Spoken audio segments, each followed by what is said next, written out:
Hello everyone, আমি Manankar Kole and welcome to our channel conceptual biochem. তো কিছু স্টুডেন্টদের ঐকান্তিক অনুরোধে আমরা আজ জেনপা 2018 কেমিস্ট্রির যে 25টা প্রশ্ন ছিল সেগুলো নিয়ে ডিটেলড আলোচনা করব। তো চলো শুরু করা যাক। তো আমাদের কাছে প্রথম প্রশ্ন যেটা ছিল সেটা হচ্ছে ঠিক এরকম: সমআয়তনের দুটি আদর্শ একক পরমাণু গ্যাসকে স্থির তাপমাত্রায় ও স্থির চাপে মিশ্রিত করা হলো, তাদের আপেক্ষিক তাপের অনুপাত কত হবে? তো দেখো, এখানে আমি একটা ট্রিক ফলো করছি। সো সিপি বাই সিভি যেটা বলছে আপেক্ষিক তাপের অনুপাত, যেটা বার করতে বলছে সিপি বাই সিভি, সেটাকে আমরা লিখি গামা দিয়ে, এবং গামার একটা ফর্মুলা হচ্ছে 1+2/f, যেখানে এফকে আমরা কি বলি? এফকে আমরা বলি ডিগ্রিস অফ ফ্রিডম। এখন দেখো, এক পরমাণু গ্যাসের ক্ষেত্রে এই এফ এর ভ্যালু কিন্তু হয় 3, অর্থাৎ এক পরমাণু গ্যাসের ক্ষেত্রে আমাদের 1+2/3 হবে গামার ভ্যালু। সেটা কত হবে বলো? 5/3। তো এখানে একটা কথা বলেছে, দেখো, দুটো এক পরমাণু গ্যাসকে আদর্শ, তাদেরকে কি করা হয়েছে না, মিশ্রিত করা হয়েছে। তো আমরা আদর্শ গ্যাসের ইকুয়েশন থেকে জানি পিভি সমান এনআরটি। সুতরাং যেহেতু পি আর ভি সমান বলছে, মানে স্থির তাপমাত্রা এবং স্থির চাপ বলছে, তো অবশ্যই দুটো গ্যাসের কি হবে বলো? এনটাও সমান হবে।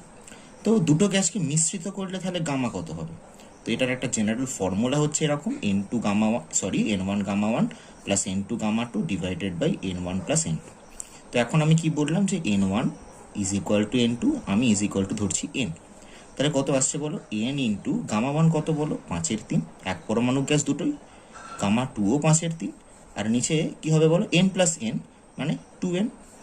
ওকে, তাহলে কি আসছে দেখো, গুলো ক্যান্সেল হচ্ছে, তার মানে উপরে আসছে, খেয়াল করো, 2 × 5/3 ডিভাইডেড বাই 2, 2 ক্যান্সেল হচ্ছে, তাহলে কত আসছে? 5/3, that is nothing but 1.67। So একের কারেক্ট অপশান হচ্ছে আমাদের অপশান বি। ওকে, তো নেক্সট প্রসিড করছি। দেখো, বলছে নিম্নলিখিত 0.10 মোলাল জলীয় দ্রবণগুলির মধ্যে কোনটির হিমাঙ্ক অবনমনের মান সর্বাধিক হবে? তো দেখো, এটা কি করে অ্যাপ্রোচ করছি। এই যে বলছি হিমাঙ্ক অবনমন, তোমরা হয়তো জানো যে এটা হচ্ছে একটা কলিগেটিভ প্রপার্টি। এটা কি? এটা একটা কলিগেটিভ প্রপার্টি বা সংখ্যাগত ধর্ম, যার মান কিসের উপর ডিপেন্ড করে? যার মান ডিপেন্ড করে দ্রাব, অর্থাৎ যে সলিউট রয়েছে তার সংখ্যার উপর, তার প্রকৃতির উপর কিন্তু ডিপেন্ড করে না। তো আমি কি বললাম? যে সংখ্যার উপর, অর্থাৎ number of molecules of solute, right?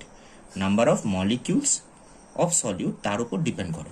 তো এখানে খেয়াল করো যে অপশানগুলো দিয়েছে, তোমরা জানো যে কেসিএল একটা ইলেকট্রোলাইট। কেসিএল যুগ আমরা যখন দ্রবণে দেব তখন কে প্লাস আর সিএল মাইনাস এরকমভাবে ডিসোসিয়েট করবে। C6H12O6 কিন্তু আমাদের বলো এই কোনো রকমভাবে ডিসোসিয়েট বা অ্যাসোসিয়েট কিছু করে না। লুক অ্যাট দিস, এইটা আমরা জানি কিভাবে করবে বলো? 2Al3 plus plus 3SO4 2 minus. Okay, আর এইটা 2K প্লাস আর SO4 2 মাইনাস। তো খেয়াল করো নাম্বার অফ সলিউট কোনটায় সব থেকে বেশি আছে। দেখো, নাম্বার অফ সলিউট কিন্তু এই অপশানটায় সবচেয়ে বেশি হচ্ছে। ইউ ক্যান সি, লুক, 2 এখানে 3, তো এটা সব থেকে বেশি। সো দ্যাটস ওয়াই এখানে কোনটার হিমাঙ্ক অবনমনের মান সবচেয়ে বেশি হয় বলো? Option C. So correct option 2-এরটার কত হলো? সি। আচ্ছা, কোলয়েডের কোন ধর্মটি কোলয়েড কণার আধানের উপর নির্ভরশীল নয়? তোমরা তো জানো, এটা খুবই ইজি প্রশ্ন। এটা কি হবে? Tyndall effect. ওকে, নেক্সটে যাচ্ছি। বলছে x2 প্লাস 4y2 2x54 বিক্রিয়াটির জন্য ডেল্টা এইচ এর মান শূন্যের চেয়ে ছোট। আচ্ছা, ডেল্টা এইচ এর মান শূন্যের চেয়ে ছোট মানে অবশ্যই নেগেটিভ। নেগেটিভ মানে রিয়াকশানটা কি ধরনের বলো? রিয়াকশানটা হচ্ছে এক্সোথার্মিক, অর্থাৎ এই রিয়াকশানে কি হয়? তাপ উৎপন্ন হয়। আমরা জানি এখানে বলছে যে x54 তৈরি হওয়ার সুবিধা কখন হবে। তো এখানে আমরা কি প্রিন্সিপাল কাজে লাগাবো বলো? অবশ্যই জানো তোমরা, সেটা হচ্ছে লা সাতেলিয়ার প্রিন্সিপাল। লা সাতেলিয়ার প্রিন্সিপাল কি বলছে? যে যদি কোনো রিয়াকশান এক্সোথার্মিক হয় তাহলে রিয়াকশানটাকে ফরওয়ার্ড দিকে ডিরেক্টেড করতে, অর্থাৎ এইটার পরিমাণ বা এটার ইল্ড যদি বাড়াতে হয় তাহলে আমরা কি করব? যদি এক্সোথার্মিক হয় রিয়াকশানটা, তাহলে অবশ্যই আমরা টেম্পারেচার কমাবো। অর্থাৎ এই রিয়াকশানটা কত টেম্পারেচার হবে বলো? লো টেম্পারেচারে। সো আমরা একটা বের করে ফেললাম। দেখো, কম তাপমাত্রায় দুটো অপশান আছে আমার কাছে। নেক্সট কি বের করতে হবে? যে প্রেশারের কি হেরফের করতে হবে। খেয়াল করে দেখো, এইদিকে রিয়াক্ট্যান্ট কত মলিকিউলস আছে। রিয়াক্ট্যান্টের এখানে কত মোল আছে বলো? এখানে একটা, এখানে 4, তো এখানে মোট কত আছে? 1+4 মানে 5, আর এখানে প্রোডাক্ট কত মোল তৈরি হচ্ছে? 2 মোল। তাহলে দেখো অ্যাকচুয়ালি কি হচ্ছে? রিয়াক্ট্যান্ট থেকে প্রোডাক্টে মোল আমার যে নাম্বার সেটা কি কমে যাচ্ছে, ঠিক, মোল নাম্বার কমে যাচ্ছে মানে অ্যাকচুয়ালি এই দিকে আসতে গেলে আমাদের প্রেশার কি হচ্ছে, কমে যাচ্ছে, প্রেশার ডিক্রিজ করছে এই দিকে আসতে গেলে। তার মানে এর উৎপাদন যদি আমাকে বাড়াতে হয় তাহলে কি করতে হবে, লাসাদেলিয়ার প্রিন্সিপাল অনুযায়ী প্রেশার বাড়াতে হবে। তো এখানে কারেক্ট অপশন কি হবে বলো, কম তাপমাত্রায় ও বেশি চাপে, অর্থাৎ 4 এর হচ্ছে ডি।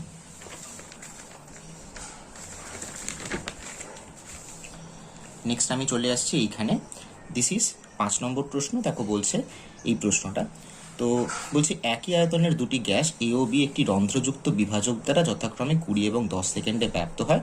যদি এর আণবিক গুরুত্ব এত হয় তাহলে বি এর আণবিক গুরুত্ব কত? দিস ইজ ভেরি ইজি, তোমরা জানো যে গ্রাহামস ল অফ ডিফিউশন দিয়ে এটা করতে হবে। আমরা জানি যে গ্যাস ব্যাপনের হার according to Graham's law of diffusion আর প্রপোর্শনের টু কি হয় বলো, 1/√m। আবার দেখো আমরা এটাও জানি আর সমান v/t, অর্থাৎ আর কিন্তু প্রপোর্শনের টু 1/t, তার মানে কি হবে বলো, টি প্রপোর্শনের টু হবে √m। ভেরি ইজি, তাহলে T1/T2 is equal two √m1/m2, যেখানে m1m2 কি বলো, m1m2 হচ্ছে তার আণবিক গুরুত্বগুলো।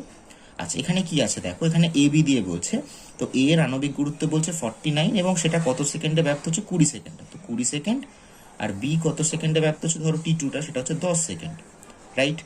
m1 কত দেওয়া আছে দেখো 49, আমাকে কি বার করতে হবে, আমাকে বার করতে হবে m2, তাহলে এটা কত আসছে বলো, 2 স্কোয়ার করে দিচ্ছি, তাহলে কত হচ্ছে 4 ইজ ইকুয়াল টু 49/m2, তাহলে m2 হবে 49/4 অর্থাৎ 12.25। তো এই হচ্ছে আমার কারেক্ট অপশন। ওকে, নেক্সট যাচ্ছি এই প্রশ্নে, স্থির উষ্ণতায় ফসফরাস পেন্টাক্লোরাইডের বিয়োজন মাত্রা এইভাবে। আচ্ছা এটা দেখো খুবই সোজা প্রশ্ন এবং খুব কনসেপচুয়ালও বটে। কি করে করছি দেখো, আমরা জানি যে PCl5 যদি বিয়োজিত হয় তাহলে PCl3 তৈরি করে এবং তার সাথে Cl2 গ্যাস তৈরি করে। ঠিক, তাহলে একদম শুরুতে রিয়াকশনের শুরুতে নাম্বার অফ মোলস আমরা ধরছি PCl5 এর 1 অবশ্যই, আর এগুলো 0।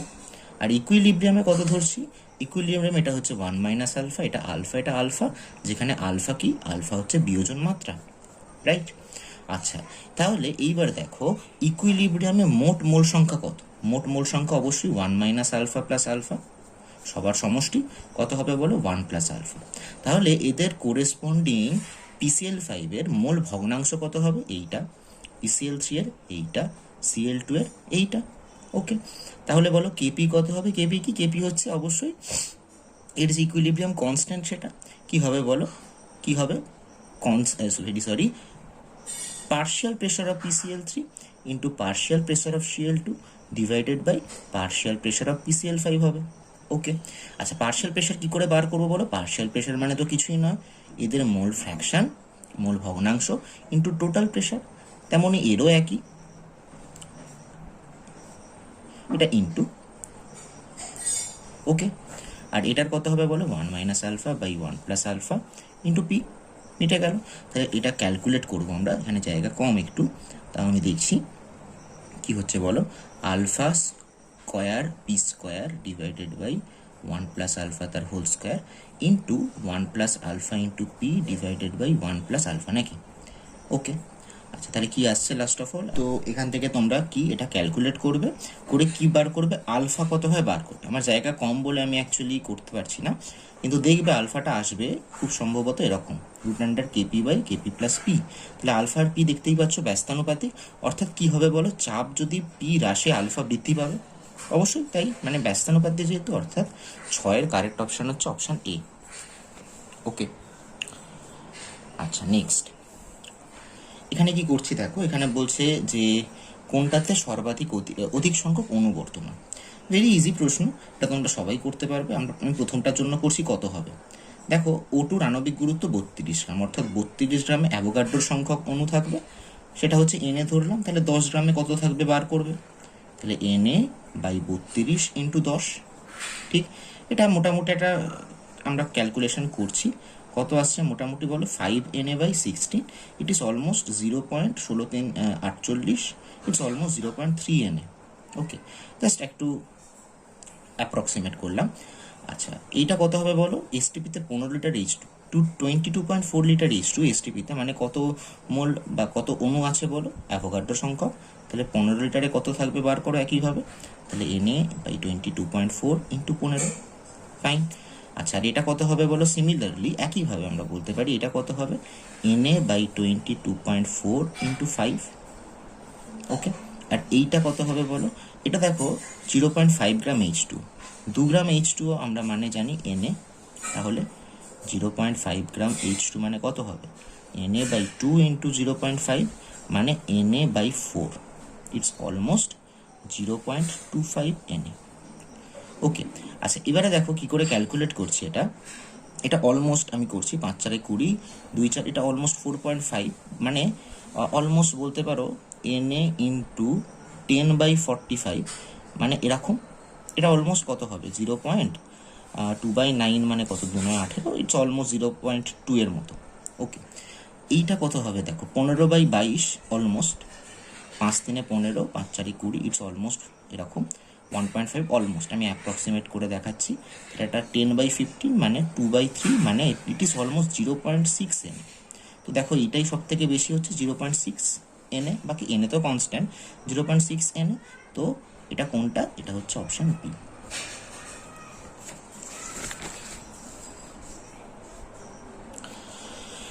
নেক্সট বলছে যে নিম্নলিখিত বিক্রিয়াগুলির মধ্যে কোন বিক্রিয়ায় কেপিকেসি সমান? তোমরা জানো কেপি সমান KC into RT to the power delta NG. তো ডেল্টা এনজি যার ক্ষেত্রে 0 হবে তার ক্ষেত্রেই কেপি সমান কেসি হবে, অর্থাৎ যেখানে রিয়াক্ট্যান্ট এবং প্রোডাক্টের অনুসংখ্যা একই সেখানে হবে। আর সেখানে খেয়াল করো কোথায় একই, অবশ্যই তোমরা দেখতে পাচ্ছ এইটাই একই। তো এটাই কারেক্ট অপশন। এই যে বিক্রিয়কের মোট অনুসংখ্যা কত? 1 + 1, দ্যাট ইজ 2। বিক্রিয়াজাত পদার্থের 2, তো সমান, that's why KP is equal to KC এর ক্ষেত্রে। তো 8 বি। নেক্সট করছি দেখো, ঋণাত্মক আধান বিশিষ্ট একটি কলোয়েডের তন্ত্রণের জন্য নিম্নলিখিত কোনটি কার্যকর? এটা তো সবাই জানো। এটা আমাদের কি রুল অনুযায়ী হচ্ছে বলো? সুলজে-হার্ডি রুল অনুযায়ী। সুলজে-হার্ডি রুল আমাদের কি বলছে? যে যেখানে আধান সব থেকে বেশি, ঠিক, সে সবচেয়ে বেশি কার্যকর। তাহলে এখানে Al3+ অপশন। আচ্ছা, নেক্সট প্রসিড করছি। কোন তাপমাত্রায় SO2 এর RMS গতিবেগ 303 কেলভিন তাপমাত্রায় O2 এর RMS গতিবেগের সঙ্গে সমান হবে? তোমরা সবাই জানো CRMS কত হয়, কিন্তু আমরা সেটা করছি না, আমরা জাস্ট কি দেখাচ্ছি দেখো। C1/C2 সমান আমরা জানি T1/T2 ইন্টু M2/mm। ধরো 1 গুলো হচ্ছে SO2 জন্য, ঠিক। C1 = C2, তাই বলে দিয়েছে যে সমান হবে RMS গতিবেগ, তাহলে এটা 1। ওকে, T1 কত? আমি 1 গুলো কার জন্য ধরছি? SO2 জন্য। কোন তাপমাত্রা? মানে T1 অ্যাকচুয়ালি বার করতে হবে। T2টা 303। M2টা কার জন্য বলো? M2টা হচ্ছে আমাদের অক্সিজেনের জন্য, অক্সিজেনের আণবিক গুরুত্ব। আর M1 কি? M1 হচ্ছে SO2 এর আণবিক গুরুত্ব, which is 64। তো এটা কত আসছে? কেটে দিলাম 2, তাহলে স্কোয়ার করে দাও। স্কোয়ার করলে কি হবে? 1 = T1/606। তাহলে T1 কত হলো? 606 কেলভিন। তাহলে 10-এর কারেক্ট হচ্ছে অপশন বি। ওকে, তো নেক্সট আসছি দেখো 11 প্রশ্নে। 11 প্রশ্নে বলছে গ্রাফাইট হীরক কয়লা কি? দিস ইজ ভেরি ইজি, তোমরা জানো এটা হচ্ছে কি কার্বনের বিভিন্ন অ্যালোট্রপ অর্থাৎ রূপভেদ। ওকে, তাহলে 11 বি। 12 বলছে দেখো একটি সাদা কঠিন পদার্থ উত্তপ্ত করলে বর্ণহীন ঝাঁঝালো গ্যাস নির্গত হয়। কঠিন পদার্থটি কি? দিস ইজ ভেরি ইজি, এইটা কারেক্ট অপশন। তার কারণ এই যে ঝাঁঝালো গ্যাস বলছে সেটা কার জন্য? সেটা হচ্ছে অ্যামোনিয়ার জন্য। এবং তোমরা জানো যে অ্যামোনিয়াম কার্বনেটকে আমরা যদি হিট করি তাহলে কি অ্যামোনিয়া তৈরি হয়।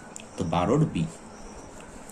13 বলছে নিচের কোন ধাতব হাইড্রক্সাইড, এটা হাইড্রক্সাইড হবে, হাইড্রক্সাইডটি কি গোলাপি বর্ণের?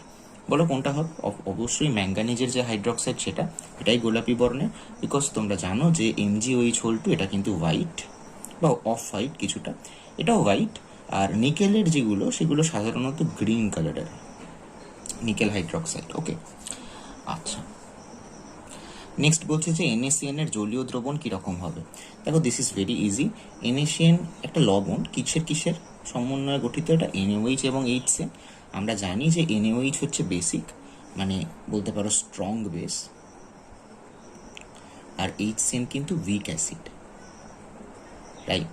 তাহলে NaCN এর যে জলীয় দ্রবণ সেটা অবশ্যই ক্ষারীয় হবে ডিউ টু NaOH। ওকে, আচ্ছা বলছে নিচের কোন ধর্মটির জন্য Cl2 গ্যাসের ক্ষারীয় দ্রবণ বিরঞ্জক হিসাবে ব্যবহৃত হয়?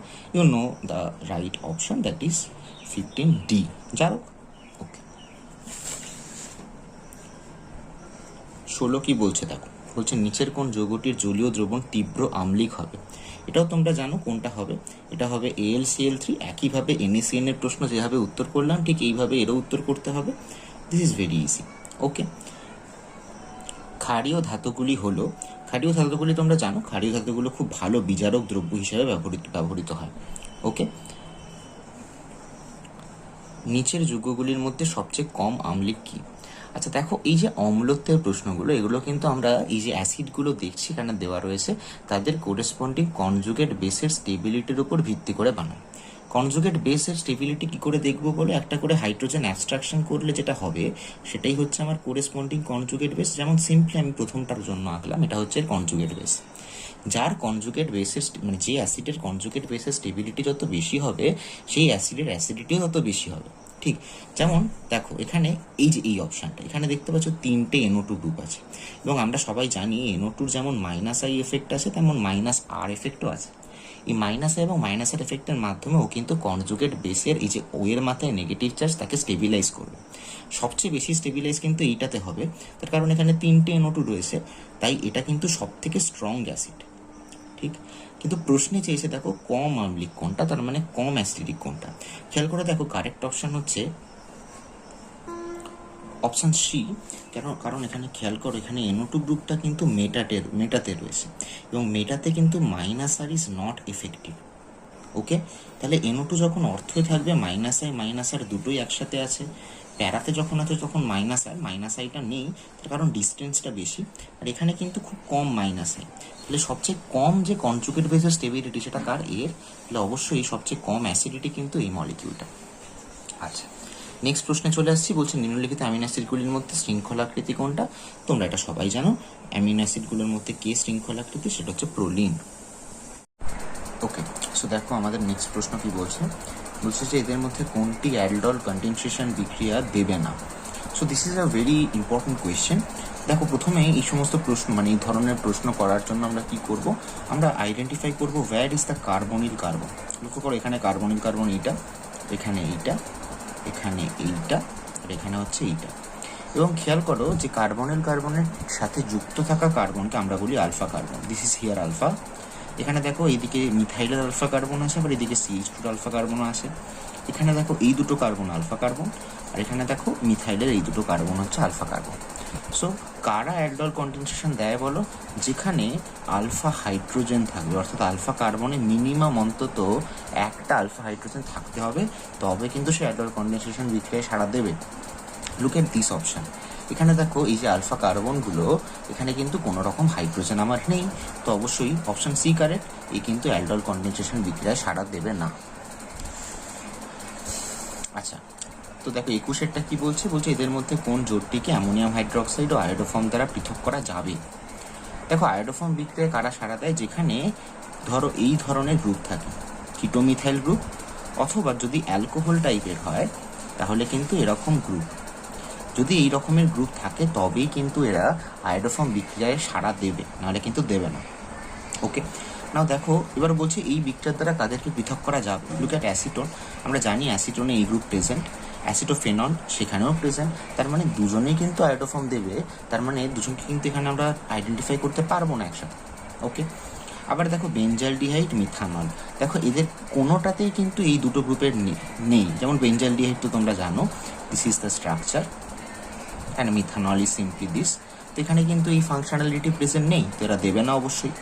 সিমিলারলি দেখো অ্যাসিটোফেনন আর ইথানল, এটা আবার দুজনেই দেবে, তার কারণ অ্যাসিটোফেননে আমার এই ফাংশনালিটি রয়েছে এবং ইথানলে আমার এই ফাংশনালিটি রয়েছে, তো এরা কিন্তু দুজনেই দেবে, সেক্ষেত্রেও কিন্তু আমরা পৃথক করতে পারছি না। তো কারেক্ট অপশন কোনটা হবে? Option B. তার কারণ দেখো ইথানলে এইটা আছে বাট মিথানলে কিন্তু নেই, তো we can identify, distinguished. Similarly খেয়াল করো ইথানলও বেনজোফেননও হবে, তার কারণ ইথানলে এই ফাংশনালিটি রয়েছে, বেনজোফেননে কিন্তু COCH3 নেই। This is the structure of benzophenone. Okay, so এ দেবে না, তার মানে দেখো option B is the correct option here. দারুণ প্রশ্ন এটা। দেখো 22 মতো প্রশ্ন খুব সম্ভবত 2019-এও একটা ছিল, এবং আমি তোমাকে সেখানে বলেইছিলাম তোমাদের যে এটা কিভাবে করতে হয়। অনেকে ভুল যেটা করে সেটা হচ্ছে অনেকে অপশান এ চুজ করে, তারা প্রথমে ফ্রিডেলক্রাফট অ্যালকাইলেশন করে সরাসরি করতে চায়, কিন্তু ফ্রিডেলক্রাফট অ্যালকাইলেশন করে কিন্তু হয় না। ঠিক আমি বলেছিলাম যে ওভার অ্যালকাইলেশনের একটা কিন্তু সম্ভাবনা থেকে যায়। দ্যাটস ওয়াই আমরা কি করি, প্রথমে ফ্লুইডটা প্যাসাইলেশন করি, তারপর এরকম জিঙ্ক অ্যামালগাম এবং HCl দিয়ে আমরা কি করি বলো, ক্লিমেনসন রিডাকশন করে এই ধরনের একটা মলিকিউল তৈরি করতে পারি। তো এটা কিন্তু 2019-এও এই ধরনের একটা প্রশ্ন আমরা পেয়েছি। নেক্সট চলে আসছি দেখো 23-তে দেখো একটা অ্যালকোহল দিয়েছে এবং সেই অ্যালকোহলটার উপর ডিহাইড্রেশন করে বলছে যে কটা পদার্থ উৎপন্ন হবে। দারুণ প্রশ্ন। লক্ষ্য করো এই অ্যালকোহলটা কিন্তু সিমেট্রিক, রাইট? সিমেট্রিক মানে এই যে কার্বনের সাথে ওইচটা রয়েছে দুদিকে কিন্তু দেখো খেয়াল করো একই গ্রুপ রয়েছে, CH2 CH2 CH3। সিমিলারলি এদিকেও CH2 CH2 CH3। ওকে, আচ্ছা H প্লাস দিলে কি হবে বলো? H প্লাস দিলে খেয়াল করো প্রথমে এই OH-টা কিন্তু OH2 প্লাস হয়ে যাবে, হলো। এবার ও সাধারণত যেহেতু ভালো লিভিং গ্রুপ বেরিয়ে গিয়ে আমাদের একটা কার্বোক্যাটায়ন জেনারেট করে। This is the carbocation. এবার কি হবে বলো, এখান থেকে ঠিক বা এই দিক থেকে যে কোনো একদিক থেকে এই হাইড্রোজেন অ্যাবস্ট্রাকশন হবে, অ্যাবস্ট্রাকশন হয়ে কিন্তু আমরা একটা প্রোডাক্ট পাচ্ছি। ঠিক দিস ইজ দ্য প্রোডাক্ট। এবং লক্ষ্য করো প্রোডাক্ট কিন্তু এখানে একটাই হবে, একের বেশি প্রোডাক্ট কিন্তু এখানে পসিবল নয়। সো এখানে কারেক্ট অপশান হচ্ছে অপশান বি, যেখানে 1 হচ্ছে কারেক্ট অপশান। ওকে, নেক্সট বলছে দেখো এদের মধ্যে কোনটি বেনজিন ডায়াজোনিয়াম ক্লোরাইডের সঙ্গে বিক্রিয়ায় গোলাপি লাল রঙের ডাই তৈরি করে? দেখো বেনজিন ডায়াজোনিয়াম ক্লোরাইডের সাথে রিয়াকশানকে আমরা কিন্তু কি বলি, আমরা বলি ডায়াজো কাপলিং রিয়াকশান। ডায়াজো কাপলিং রিয়াকশান কিন্তু সেই সমস্ত অ্যারাইল সিস্টেমই করে যেখানে সাধারণত খুব ভালো ইলেকট্রন ডোনেটিং গ্রুপ থাকে, রাইট? দেখো ইলেকট্রন ডোনেটিং গ্রুপ ছাড়া কিন্তু ডায়াজো কাপলিং সাধারণত হয় না। খেয়াল করো বেঞ্জালডিহাইডে কি গ্রুপ আছে, CH2 গ্রুপ রয়েছে বেনজিন রিংয়ের সাথে, নাইট্রোবেনজিনে NO2 রয়েছে এবং ট্রাইফ্লুরোমিথাইল বেনজিন বলতে CF3 রয়েছে। খেয়াল করো এরা কিন্তু কেউ ইলেকট্রন ডোনেটিং নয়। কে electron donating? I am drawing the structure of BNN dimethyl aniline. খেয়াল করো NME2, this is a very good electron donating group. তার মানে এই কিন্তু ডায়াজো কাপলিং করবে এবং করার মাধ্যমে কি দেবে বলো, এই গোলাপি লাল রঙের একটা ডাই তৈরি করবে। ওকে, সো এখানে কারেক্ট অপশন কী হবে বলো, NN dimethyl aniline, option B. Okay, so last প্রশ্ন দেখো দিয়েছে যে এই মলিকিউলটার উপরে 1 ইকুইভ্যালেন্ট Br2 আর catalytic amount of Lewis acid FeBr3 দিলে কি তৈরি হবে? খেয়াল করো এখানে কিন্তু দুটো অ্যারাইল সিস্টেম রয়েছে, একটা এইদিকে একটা এইদিকে। দেখো এই যে রিয়াকশনটা করার চেষ্টা করছি, দিস ইজ সিম্পল ব্রোমিনেশন এবং অ্যারোমেটিক সিস্টেমের উপর ব্রোমিনেশন করার চেষ্টা করছি। তোমরা জানো কি মেকানিজমের মাধ্যমে হয় এটা হয় অ্যারোমেটিক ইলেকট্রোফিলিক সাবস্টিটিউশন মেকানিজমের মাধ্যমে। এবং এই অ্যারোমেটিক ইলেকট্রোফিলিক সাবস্টিটিউশন মেকানিজম যদি দুটো এরকম অ্যারাইল রিং দেওয়া থাকে, কোন রিংটার উপর হবে জানো? যে রিংটায় ইলেকট্রন বেশি আছে, যে রিংটায় বেশি ইলেকট্রন রয়েছে। খেয়াল করো এই যে গ্রুপটা, this is a CO, this is a minus R effect having group. এর মাধ্যমে ও কিন্তু এই বেনজিন রিং থেকে ইলেকট্রন নিচের দিকে টেনে নিচ্ছে, যার ফলে এই রিংটা কিন্তু ইলেকট্রন ডেফিসিয়েন্ট হয়ে পড়েছে। অন্যদিকে এই যে অক্সিজেনটা এই রিংটার সাথে অ্যাটাচ রয়েছে, এ কিন্তু এতে ইলেকট্রন ডোনেট করছে। তার মানে বলতে পারো এই রিংটা কিন্তু ইলেকট্রন রিচ। তার মানে এই বাঁ দিকের রিংটার ওপরেই কিন্তু ব্রোমিনেশন হবে। এবার প্রশ্ন চলে আসছে কি, ব্রোমিনেশনে Br আমাদের ঢুকবে, Br প্লাস ইলেকট্রোফাইল, ব্রোমিন ঢুকবে। প্রশ্নটা হচ্ছে যে ব্রোমিন কোথায় ঢুকবে? খেয়াল করে আমরা জানি ইলেকট্রন রিচ যে সমস্ত অ্যারাইল সিস্টেম সেখানে তারা সবাই অর্থো প্যারা ডিরেক্টিং হয়, অর্থাৎ অর্থো আর প্যারা প্রোডাক্ট হয় এবং তার মধ্যে বলো কোনটা মেজর হয়? প্যারা মেজর হয়। তার মানে Br কোথায় ঢুকবে? ও এর সাপেক্ষে ঠিক প্যারা পজিশনে ঢুকবে এই দিকের রিংয়ে। দেখো AB-তে এরকম কোনো অপশান নেই, তার মানে কারেক্ট অপশান হতে চলেছে কি বলো, এখানে দেখো কারেক্ট অপশন হতে চলেছে অপশন সি। খেয়াল করো এটা প্যারা পজিশন, প্যারাতে ব্রোমিন ঢুকেছে। ওকে, সো দ্যাটস ইট। তো তোমাদের ঐকান্তিক অনুরোধে আমি কিন্তু জেনপা 2018-র কেমিস্ট্রি সলভ করার চেষ্টা করলাম। দেখো কেমন লাগলো। যদি ভালো লেগে থাকে অবশ্যই আমাদের চ্যানেলটাকে সাবস্ক্রাইব করো আর বেল আইকনটা অবশ্যই প্রেস করে দিও, যাতে আমি যখন আরও কিছু প্রশ্নের উত্তর আপলোড করব তখন যাতে তোমরা সরাসরি নোটিফিকেশানটা পেয়ে যাও। আর যদি ভালো লাগে অবশ্যই সাবস্ক্রাইব করো, আর যে সমস্ত বন্ধুরা তোমাদের জেনপা দিচ্ছে তাদের সাথেও শেয়ার করো। তো ভালো করে পড়াশোনা করো যাতে জেনপাটা ভালো হয় তোমাদের সবার। আশা রাখছি সবারই ভালো হবে। Thank you.